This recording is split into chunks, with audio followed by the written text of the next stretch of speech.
वासुदेवाय हरे परमात्मने प्रणतः क्लेशनाशाय गोविंदाय नमो नमः।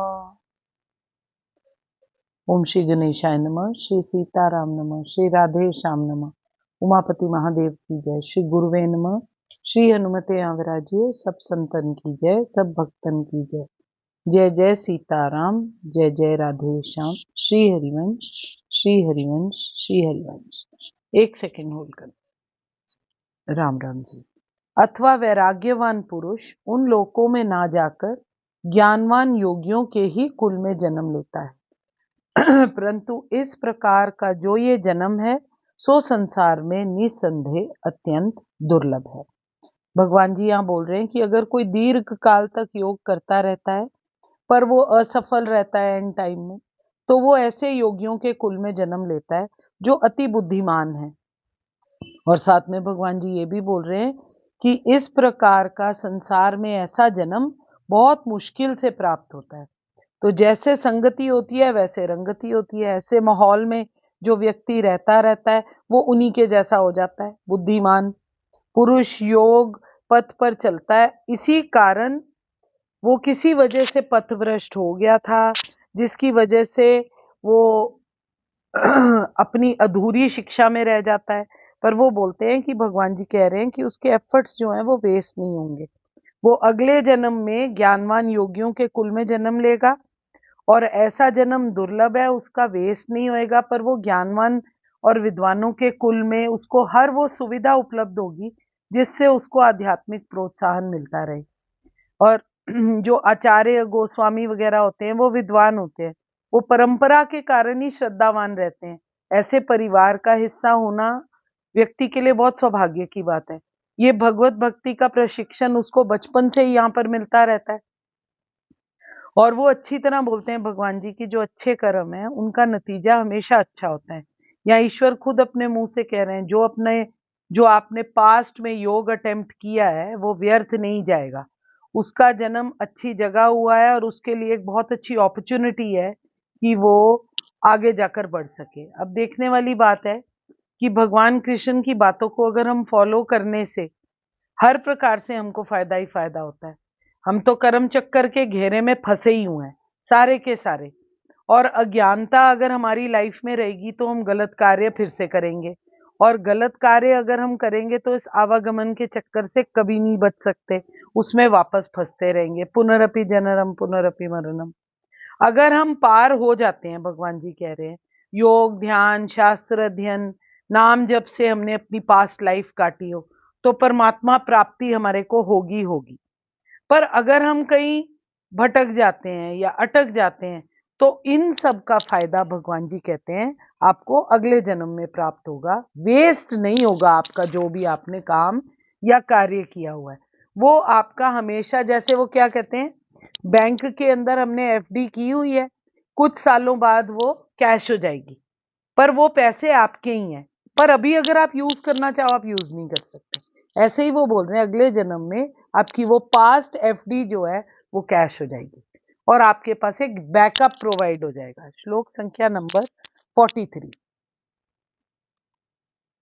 वहां उस पहले शरीर में संग्रह किए हुए बुद्धि संयोग को अर्थात समबुद्धि रूप योग के संस्कारों को अनायास ही प्राप्त हो जाता है। और हे कुरुनंदन, उसके प्रभाव से वह फिर परमात्मा की प्राप्ति रूप सिद्धि के लिए पहले से भी बढ़कर प्रयत्न करता है। एक बार फिर से, वहां उस पहले शरीर में संग्रह किए हुए बुद्धि संयोग को, वहां उस पहले शरीर में पिछले जन्म में संग्रह किए हुए बुद्धि संयोग को अर्थात समबुद्धि रूप योग के संस्कारों को अनायास ही वो प्राप्त हो जाता है। और हे कुरुनंदन, उसका प्रभाव से वह फिर परमात्मा की प्राप्ति रूप सिद्धि के लिए पहले से भी बढ़कर प्रयत्न करता है।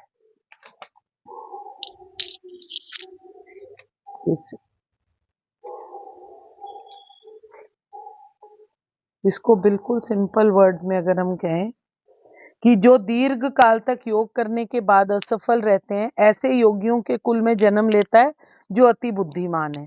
निश्चय ही भगवान जी कह रहे संसार में ऐसा जन्म बहुत मुश्किल है। फिर हे कुरुनंदन, ऐसा जन्म पाकर वो व्यक्ति अपने पूर्व जन्म की दैवी चेतना को पुनः प्राप्त कर लेता है। पूर्व जन्म में जो उसको देवी चेतना हुई थी योग की वजह से, वो उसको दोबारा से प्राप्त कर लेता है और पूर्ण सफलता प्राप्त करने के उद्देश्य से वह आगे उन्नति करने का प्रयास करता रहता है। भगवान जी यहाँ पर क्या बोल रहे हैं?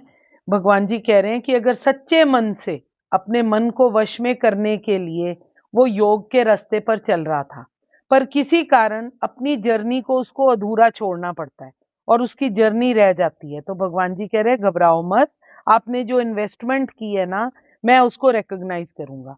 ईश्वर कहते हैं कि आपके योग द्वारा जो आपने एकत्रित किए थे संस्कार, वो खत्म नहीं होंगे। वो अगले जन्म में भी वही संस्कार आप में रहेंगे और आपका सफर वहीं से आगे बढ़ेगा जहां पर आपने छोड़ दिया था। फिर से जब योग आप करने लग जाएंगे तो पहले वाला जो आपका ज्ञान आपने अर्जित किया था, जो अंदर समा कर बैठा है, वो जाग जाएगा। अब इसका परफेक्ट एग्जाम्पल है राजा भरत। राजा भरत ने जो ऋषभ भगवान के सबसे बड़े वो थे, पुत्र थे, उनको पता चला कि भी मैं राजऋषि थे वो बहुत बड़े, और उन्होंने रियलाइज किया कि मैं अपनी लाइफ वेस्ट कर रहा हूँ, तो वो वन में जाकर रहने लग जाते हैं। वहां जाकर जाप पाठ करना शुरू करते हैं। पर वहां जब जाते हैं तो एक हिरनी के बच्चे को क्योंकि बचाते हैं, तो उस बच्चे में उनकी इतनी आसक्ति हो जाती है कि जब वो अपना शरीर छोड़ रहे होते हैं तो उनका दिमाग उस हिरनी के बच्चे में रह जाता है। अगले जन्म में उनको पता होता है कि भी मैं हिरनी के ही रूप में जन्म लूंगा, मैं हिरन के ही रूप में जन्म लूंगा, क्योंकि जब मैं जा रहा था तो मेरी आसक्ति उस चीज में थी।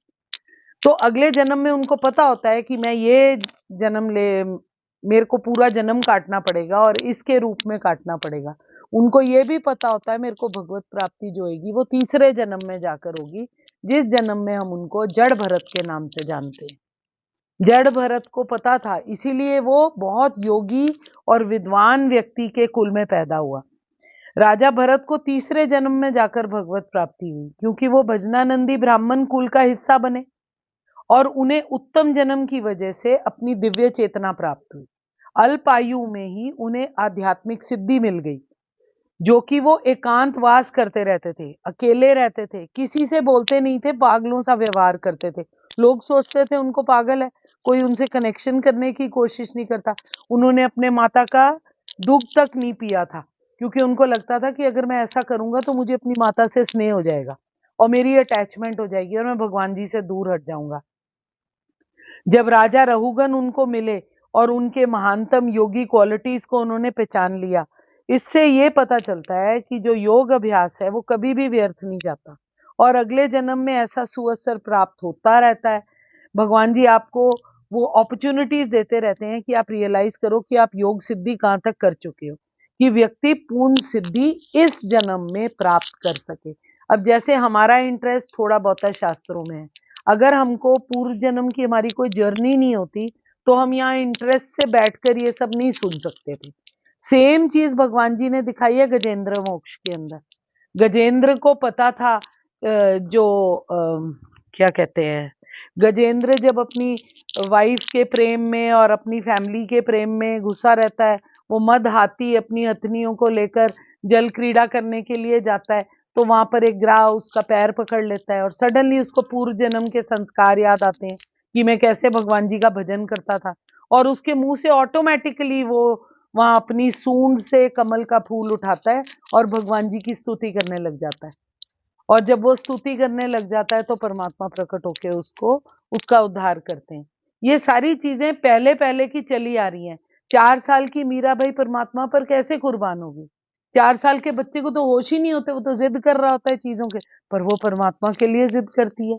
वो खुद कहते हैं कि राजदूता जो उसके दादा थे, उन्होंने उसको योग करते हुए ध्यान की अवस्था में जमीन से ऊपर उठते हुए देखा था और वो छोटी सी बच्ची थी। तो ये पुराने जन्म के संस्कार हैं जो भगवान जी कह रहे हैं कभी भी वेस्ट नहीं होंगे। आप जब भी आओगे वहां आगे से इनको कंटिन्यू कर सकते हैं। कृष्णाय वासुदेवाय हरे परमात्मने प्रणतः क्लेशनाशाय गोविंदाय नमो नमः। अगर मुझसे कोई भूल त्रुटि होगी तो मैं आपसे क्षमा चाहती हूँ। मैं आपके हृदय प्रेम प्रभु को नमस्कार करती हूँ। जय जय सीताराम, जय जय राधे श्याम। श्री हित हरिवंश, श्री हित हरिवंश, श्री हित हरिवंश।